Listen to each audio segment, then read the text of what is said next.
नमस्कार साथियों, मैं दीपांकर राज आप सभी का फिर से अपने इस उत्तराखंड कंपटीशन एग्ज़ाम के चैनल पर स्वागत करता हूं और आप सभी को आपकी आने वाली परीक्षाओं के लिए शुभकामनाएं देता हूं।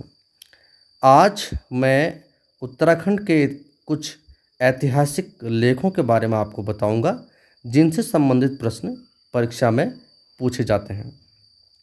तो हम इसकी शुरुआत करते हैं।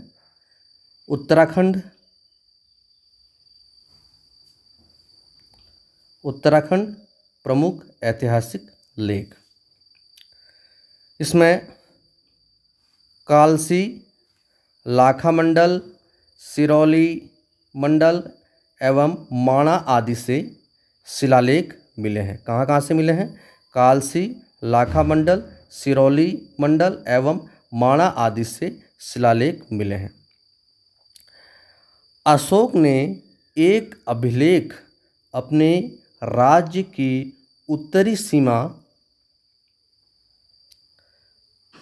पर ईस्वी पूर्व 257 में कालसी, देहरादून के उत्तरी टोंस और यमुना के संगम पर में स्थापित कराया था। यानी कालसी जो स्थान है वो देहरादून के उत्तरी टोंस और यमुना के संगम पर स्थित है, जो कि अशोक के राज्य में शामिल था। तो अशोक ने ईस्वी पूर्व 257 में कालसी, जो कि देहरादून के उत्तरी टोंस और यमुना के संगम पर स्थित है, तो यहाँ पर एक लेख स्थापित कराया था।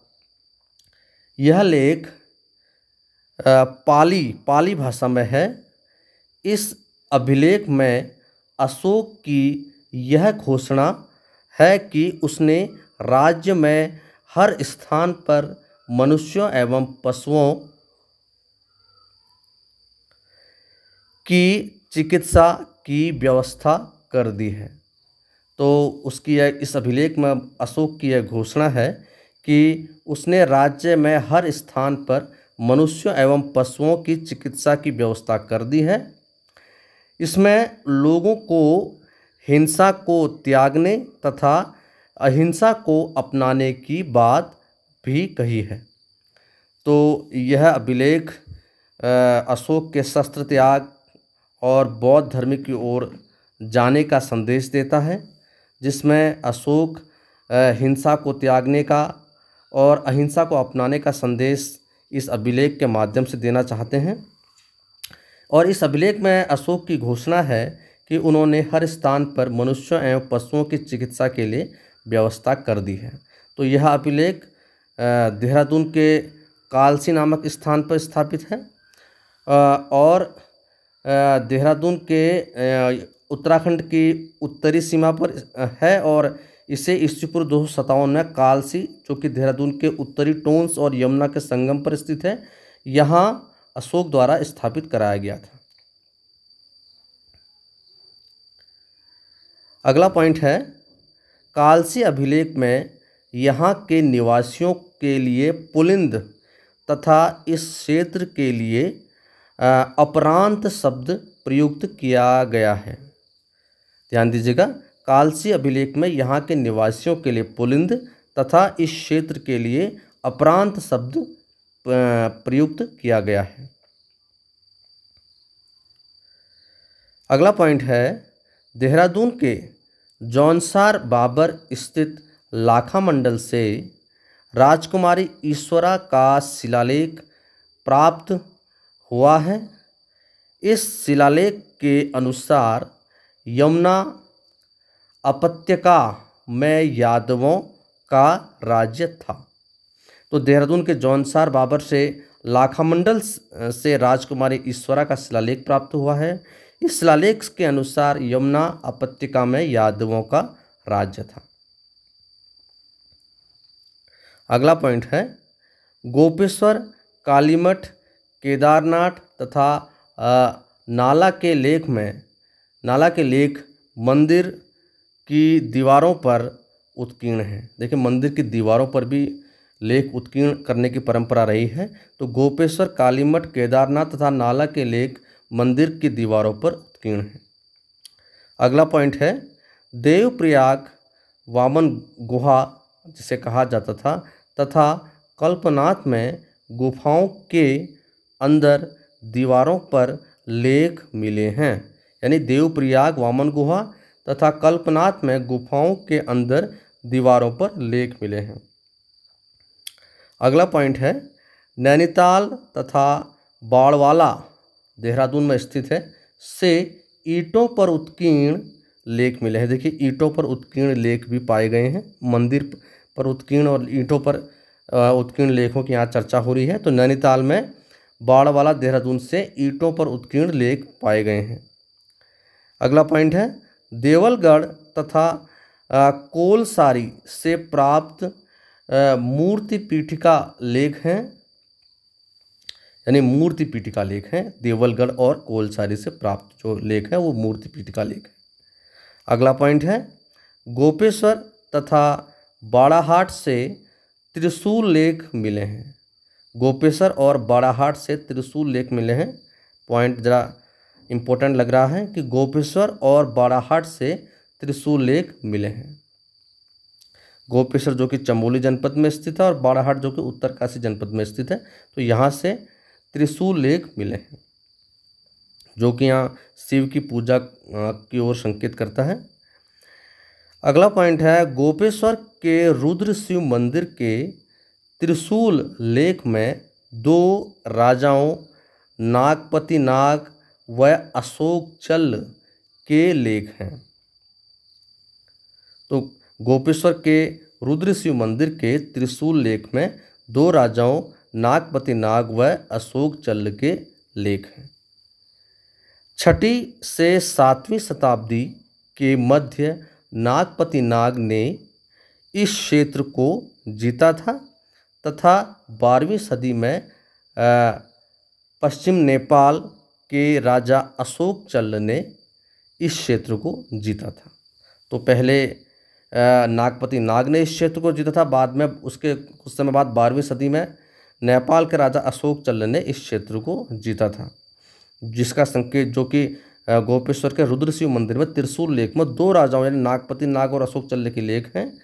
6ठी से 7वीं शताब्दी के मध्य नागपति नाग ने इस क्षेत्र को जीता था और 12वीं सदी में पश्चिम नेपाल के अशोक चल ने इस क्षेत्र को जीता था। अब अगले पॉइंट की ओर चलते हैं।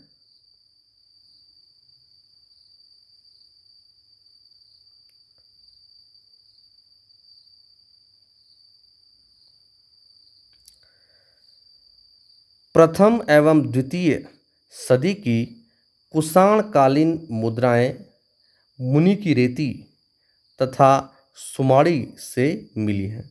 इम्पोर्टेंट पॉइंट है, देखिए इम्पोर्टेंट पॉइंट है कि प्रथम एवं द्वितीय सदी की कुषाणकालीन मुद्राएं मुनि की रेती तथा सुमाड़ी से मिली हैं। प्रथम एवं द्वितीय सदी की कुषाणकालीन मुद्राएं मुनि की रेती तथा सुमाड़ी से मिली हैं। मोरध्वज स्तूप से 3री सदी का मुद्रालेख मिला है। यानी मोरध्वज स्तूप से 3री सदी का मुद्रालेख मिला है। मोरध्वज स्तूप से 3री सदी का मुद्रालेख मिला है। अगला पॉइंट है, कार्तिकेयपुर राजाओं के ताम्रपत्रीय लेख पांडुकेश्वर, कंडारा, चंपावत तथा बैजनाथ आदि स्थलों से मिले हैं। यानी कार्तिकेयपुर राजाओं के ताम्रपत्रीय लेख पांडुकेश्वर, कंडारा, चंपावत तथा बैजनाथ आदि स्थलों से मिले हैं।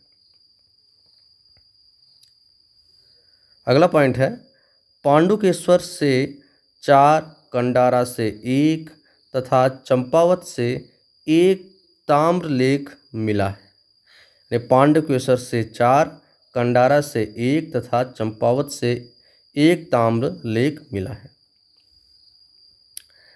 अगला पॉइंट है, इस क्षेत्र के प्राचीन कालीन लेखों में पल्लिका, छोटे ग्राम, ग्राम, पट्टी तथा परगना नामक इकाइयों के अलावा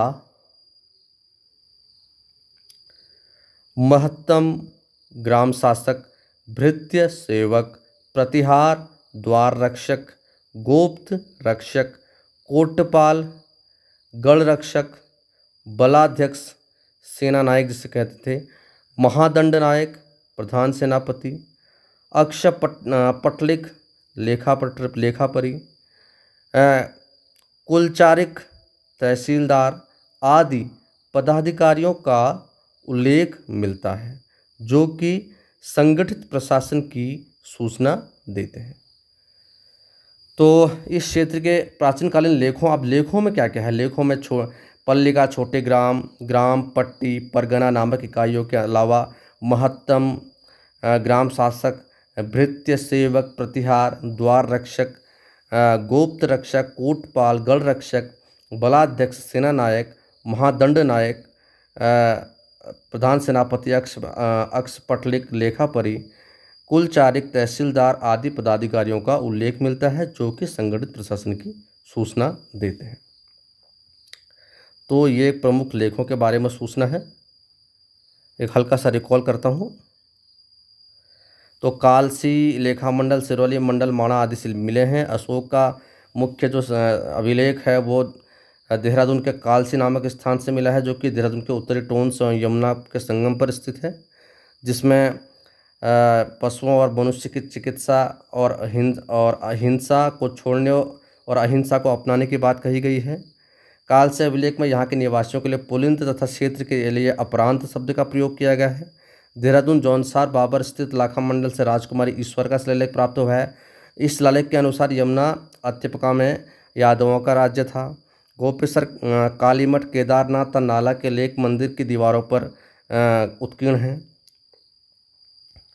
और देवप्रयाग, वामन गुहा तथा कल्पनाथ में गुफाओं के अंदर दीवारों पर लेख मिले हैं। नैनीताल तथा बाड़वाला, देहरादून से ईंटों पर उत्कीर्ण लेख मिले हैं। देवलगढ़ तथा कोलसारी से प्राप्त मूर्ति पीठिका लेख हैं। गोपेश्वर तथा बड़ाहाट से त्रिशूल लेख मिले हैं। गोपेश्वर के रुद्रशिव मंदिर के त्रिशूल लेख में 2 राजाओं नागपति नाग और अशोक चल्य के लेख हैं। 6वीं से 7वीं शताब्दी के मध्य नागपति नाग ने इस क्षेत्र को जीता था और 12वीं सदी के में पश्चिम नेपाल के राजा अशोक चल्य ने इस क्षेत्र को जीता था। उसके बाद देखिए, प्रथम एवं द्वितीय सदी की कुषाणकालीन मुद्राएं मुनि की रीति तथा सुमाड़ी से मिली हैं। कुषाणकालीन मुद्राएं मुनि की रीति तथा सुमाड़ी से मिली हैं। मोरध्वज स्तूप से 3री सदी के मुद्रालेख मिले हैं। कार्तिकेयपुर राजाओं के ताम्रपत्री लेख पांडुकेश्वर, कंडारा, चंपावत तथा बैजनाथ आदि स्थलों से मिले हैं।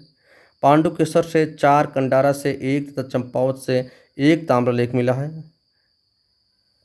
इस क्षेत्र के प्राचीन कालीन लेखों में पल्लिका, छोटे ग्राम, पट्टी तथा परगना नामक इकाइयों के अलावा महत्तम, ग्राम शासक, भृत्य, सेवक, प्रतिहार, द्वार रक्षक, गुप्त रक्षक, कोटपाल, गढ़ रक्षक, बलाध्यक्ष, सेना नायक, महादंड नायक, प्रधान सेनापति, अक्षपटालिक, लेखापरी, कुलचारिक, तहसीलदार आदि पदाधिकारियों का उल्लेख मिलता है जो कि संगठित प्रशासन की सूचना देता है।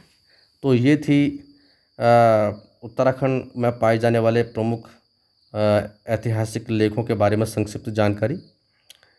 तो ये मुझे उम्मीद है कि ये वीडियो आपके लिए लाभदायक होगा परीक्षाओं के लिए। अगर आपको ये वीडियो अच्छा लगा तो आप इसे लाइक कीजिए, शेयर कीजिए और मेरे चैनल को सब्सक्राइब कीजिए। बाकी की बातें मैं आपको अगली वीडियो में बताऊंगा। तब तक के लिए नमस्कार।